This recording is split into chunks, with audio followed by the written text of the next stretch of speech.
a moon hanging over the Ethiopian highlands like a silent witness. The air is thin, cold, tense, then boots, dozens of them, grinding red dust into powder. Italian soldiers move in formation, rifles glinting under starlight. Above them, warplanes rip across the sky, their engines howling like metal wolves. The banner of Mussolini flaps in the wind. Europe is at war, and now Africa is bleeding, villages burn in the distance. Church bells ring once, then stop. Smoke coils upward, swallowed by the dark. This is 1940. Hitler's shadow stretches across continents. His ally, Benito Mussolini, wants an empire to match Rome's ancient glory. Ethiopia, one of the only African nations never fully colonized, is in his sights. But somewhere beyond the marching columns and falling bombs, in the quiet hills outside the capital, a candle flickers. Inside a stone chamber, a woman stands still. Royal robes brush against the floor. Gold thread catches the firelight. On a wooden table beside her rests a crown, not on her head. Beside it, cold steel, a rifle. She lifts it slowly, not awkwardly. Not hesitantly, just deliberately. She is not trained in European war colleges. She does not command tanks or air fleets. She does not bark orders across a battlefield. She is a queen. Empress Menenus, wife of Emperor Haile Selassie, mother of a dynasty that traces its lineage back centuries. A symbol of a nation that once defeated colonial invasion when the rest of Africa was carved apart. And tonight, that symbol is under attack. Italy has already invaded once before, 1935, unleashing mustard gas from the sky. Poison drifting over farmers, over children. The world condemned it. The League of Nations protested. And then, nothing. Ethiopia stood alone. When her husband left for Europe to plead for justice before the world's powers, cameras followed him. Speeches were recorded. History took notes. But here's the part they barely mention: she stayed. In exile and in shadow, she refused to let Ethiopia become a footnote. She organized support, raised funds. Sent messages to resistance fighters hiding in mountains, the Arbignoc, the Patriots, men and women fighting tanks with rifles and faith. While Mussolini declared victory in Rome, Ethiopia did not surrender. And here's the shock. This small, besieged African nation would become the only country in Africa to successfully overthrow Axis occupation during World War II. Not because it had the strongest army, but because it had something harder to crush: resolve. In that candlelit room, as distant explosions echo across the hills, Empress Menen does not look like a warrior. She looks calm. But calm can be dangerous, because when a queen decides she would rather die than kneel, empires begin to tremble, before the bombs, before the sirens. Before the sky turned black with smoke, Ethiopia stood alone. High in the mountains, churches were carved into rock centuries earlier. Priests moved through incense and candlelight. Markets pulsed with color and spice. Drums echoed across valleys at dusk. This was not a colony, it was an empire. One of the only African nations never fully conquered during Europe's scramble for Africa. While borders were redrawn by foreign hands, Ethiopia held its own line in the dust. Its throne traced lineage to ancient kings, to the legend of Solomon and the Queen of Sheba. History here wasn't written in decades, it was written in millennia. At the center stood Emperor Haile Selassie, measured, deliberate, modernizing, and beside him Empress Menenus, not silent, not ornamental. She built schools where girls learned to read in a world that told them not to dream. She funded hospitals where the poor were treated with dignity. She worked behind palace walls, shaping policy in a society that expected queens to wave, not lead. You can almost see it, sunlight spilling across Addis Ababa. A royal court balancing tradition and reform, hope in motion. And then Europe begins to shift. In Rome, Mussolini stands on a balcony, chin lifted, crowds roaring below. He speaks of empire, of glory, of restoring Rome's ancient power. He needs conquest. And on his map of Africa, one name burns brighter than the rest: Ethiopia. In 1935, the illusion of safety shatters. Italian forces invade with tanks that grind across the earth like metal beasts. Aircraft swarm overhead, and then something even darker, mustard gas, dropped from the sky. Poison drifting over soldiers, over farmers, over children hiding in fields, skin blistering, lungs collapsing, water sources contaminated. This is not medieval war. This is industrialized terror. And the world is watching. The League of Nations convenes, speeches are made, condemnations issued, sanctions discussed. But no one stops the bombs, no one grounds the planes. Ethiopia fights with rifles and courage against one of Europe's modern armies.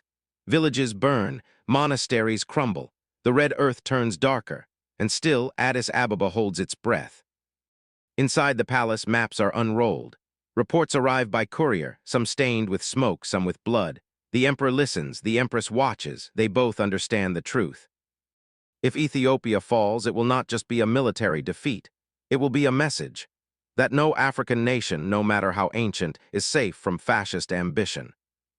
As the invasion intensifies, Haile Selassie makes a decision that will echo across history.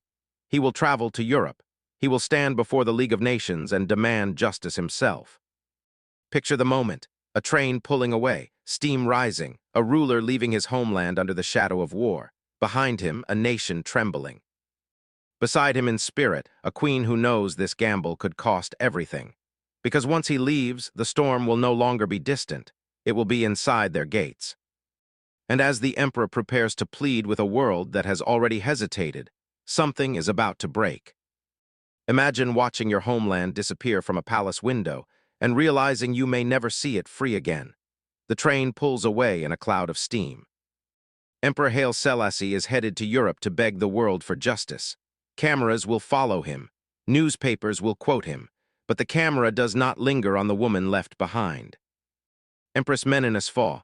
No battlefield, no throne room, just exile. The easy path would have been silence, a quiet royal life in safety while Ethiopia burned. She chose the harder one, resistance. Picture London in the late 1930s. Gray skies, damp streets, diplomats in dark coats hurrying past stone buildings. Inside drawing rooms thick with cigar smoke, maps of Africa lie folded on polished tables. And into those rooms walks an African queen, not as decoration, not as tragedy, but as strategy. She speaks softly, calmly, about chemical weapons dropped on villages, about priests executed, about a nation suffocating under occupation. This is the wow moment. While Mussolini declares Ethiopia part of a new Roman Empire, parading through Rome in triumph, the empire he claims to own is still fighting him from the mountains. Farmers turned guerrilla fighters, students turned messengers, priests carrying rifles beneath their robes, the Arbignac. And from thousands of miles away, Menon becomes their unseen commander of morale. She organizes fundraising campaigns across Britain and the Middle East. Gold jewelry donated, coins scraped together. Money quietly funneled to support resistance fighters who barely have ammunition. Royal influence becomes supply lines, another shock. She helps keep Ethiopia in the headlines when the world desperately wants to move on. When Europe is distracted by Hitler's expansion, she insists, Africa is already at war. In church halls and diplomatic salons, she reminds them, this is not just Italy versus Ethiopia. This is fascism testing the world. You can almost hear the ticking clock. If Ethiopia falls permanently, what message does that send? That chemical weapons work, that the League of Nations is powerless, that small nations are disposable. She understands something many leaders do not. This fight is symbolic, and symbols matter. While Mussolini stands on balconies in Rome, basking in applause, Menon works in shadow. No parades. No medals, just letters, meetings, strategy, a queen without a crown, a nation without freedom, a resistance without recognition. And yet, Ethiopia does not surrender. Because she refuses to let it die quietly. The world sees a conquered land. She sees a pause before resurgence. But here's the question that hangs in the air. Italy declares Ethiopia part of its empire. Maps are redrawn in Rome. Speeches thunder from balconies. Mussolini calls it destiny. But in the highlands, destiny answers with gunfire. The countryside rebels.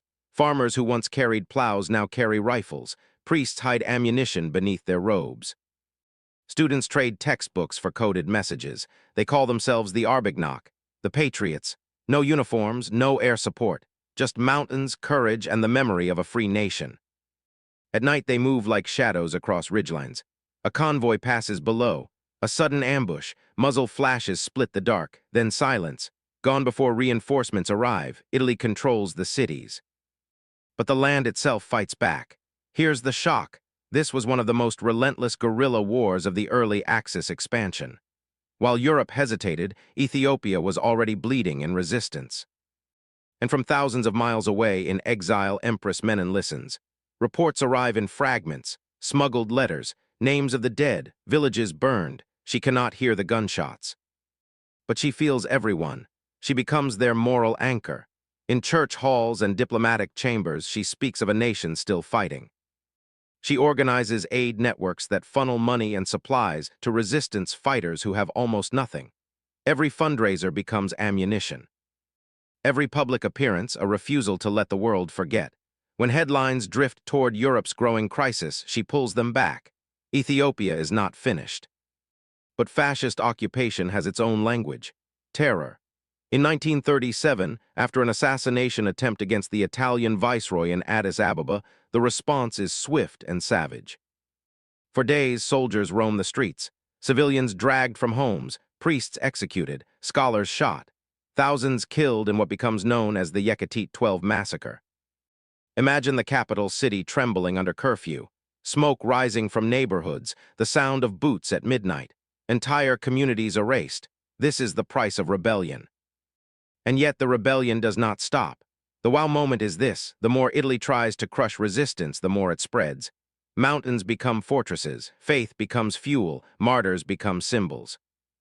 From exile, Menen absorbs the horror. She prays, she organizes, she pressures governments that would rather look away. She is not on the battlefield, but she is in the war. Because resistance is not only fought with bullets, it is fought with memory, with identity, with the refusal to accept humiliation as permanent. Still, the cost keeps rising. The world is burning. Smoke rises from Paris, London holds its breath, and Hitler's shadow stretches across continents like a storm that cannot be stopped. France collapses. Britain stands alone. Africa trembles under the weight of Axis ambition. And in exile, thousands of miles from home, Empress Menen sits in silence.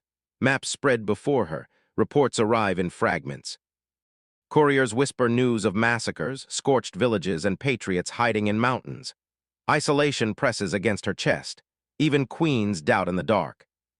Even the strongest resolve can crack when the world seems to have turned its back. She feels it, the fear, the despair, but she refuses to let it settle. Ethiopia cannot be forgotten. Her people cannot be erased. Years of waiting, years of resistance in shadow. Every fundraiser, every speech, every letter, it all builds to a single, fragile hope. Then 1941. The first glint of change. British forces move into East Africa. Dust rises behind armored vehicles, echoing across valleys that have known only fear for years. The Arbignac Ethiopian patriots who have survived ambush, starvation, and betrayal rise from the mountains. They move like ghosts, silent, swift, unstoppable. Imagine the contrast. The countryside, once silent under occupation, now erupts with movement. Gunfire cracks across ridgelines. Smoke spirals into the sky. Flags of resistance, ragged and defiant, wave where none dared before. Menen watches miles away, knowing her influence, her courage, her planning, her unwavering moral anchor has helped fuel this resurgence. Victory is not guaranteed. The Axis still holds cities. The world is still at war. But for the first time in years, hope feels tangible. Silence stretches over the highlands. Wind whispers through grass and stone. The air tastes like ash and hope at once. Then a sound, a rhythm rising from the valleys, boots striking earth, not Italian, not oppressors, Ethiopian. Patriots descend from the mountains, shadows moving like living rivers down the ridges. Rifles in hands call back years of fear. Behind them, British and African troops push the fascist forces back, every step a hammer against occupation. After 5 brutal years, after mountains of loss, after rivers of blood and tears, Addis Ababa is in sight. The emperor returns, but stop. This is not just his triumph. Menen steps into the capital. The city greets her with silence, broken by smoke curling from ruined churches. Buildings stand as skeletons. Families shattered, graves still fresh, memories still bleeding into the streets. Victory tastes strange, ashy, bitter, heavy, and yet victory. Ethiopia rises, the only African nation to successfully overthrow Axis occupation during World War II. A continent's defiance writ in stone, blood, and courage. Fascism beaten here, not only in Europe but in Africa, a truth that should echo across the world, but the camera pans past. The history books pivot: D-Day, Stalingrad, Normandy. And in their shadows, the story of a queen of a nation refusing to kneel almost disappears. The smoke has cleared, the guns are silent. Addis Ababa smells of dust, charred wood, and memory. The city breathes unevenly. Buildings lean where bombs hit. Church bells toll for those who never returned. Streets are quiet, but the echoes of resistance still ripple through every alley. And there she is, Empress Menen, standing amidst the ruins, not on a battlefield, not waving a flag of conquest, but with hands that rebuild, eyes that remember, heart that refuses to forget. Schools rise again. Girls run through courtyards that once feared silence. Hospitals open doors to the poor, the wounded, the survivors. Religious institutions stand tall, preserving the soul of a nation nearly erased. But the scars remain. Mass graves, empty homes, children who will never know their fathers. A generation carries trauma like armor, faces haunted by what was lost. And yet, a truth emerges. Africa was not just a battlefield. It resisted, it fought, it endured. Every rifle in the mountains, every whispered plan, every letter sent from exile, these were not gestures of despair. They were declarations of life. At the center of it all, a queen who never raised a cannon, never commanded an army in the traditional sense. But she wielded something sharper than steel: resolve. Courage, vision, the power to make a nation believe in itself again. And here is the quiet shock. History does not always remember the guardians. It writes the generals. It names the victories. It forgets the hands that kept hope alive. The world remembers Europe, tanks rolling through Paris, bombs falling on London, soldiers storming beaches. But far from those images, high in the misted highlands of Ethiopia, a queen refused to bow. Empress Menen fought, not with an army, not with artillery, not with glory on a battlefield, but with diplomacy, faith, and unbreakable will. Every word she spoke, every plan she made, every act of resistance, quiet, invisible, unstoppable, was a weapon. She didn't just defend a throne. She defended sovereignty. At a time when most of Africa had none, she became the shield for a nation under siege. Imagine the courage it took to survive. To stay present while fascist armies marched, while the world looked elsewhere, while death and despair threatened to swallow everything. Surviving itself became an act of rebellion. Her victory was not measured in parades or monuments. It was in schools rebuilt, villages restored, faith preserved, a people reminded that they were not lost. And here's the radical truth: resistance has many faces. Some are rifles and flags, some are letters, speeches, prayers, some are queens who refuse to kneel even when the world forgets to notice. So the next time someone says Africa was only colonized or conquered, remember her. Remember Menen. She didn't just change her time. She changed the story of what it means to fight. And maybe it's finally time we remember hers, because courage sometimes whispers long after the world has turned its eyes.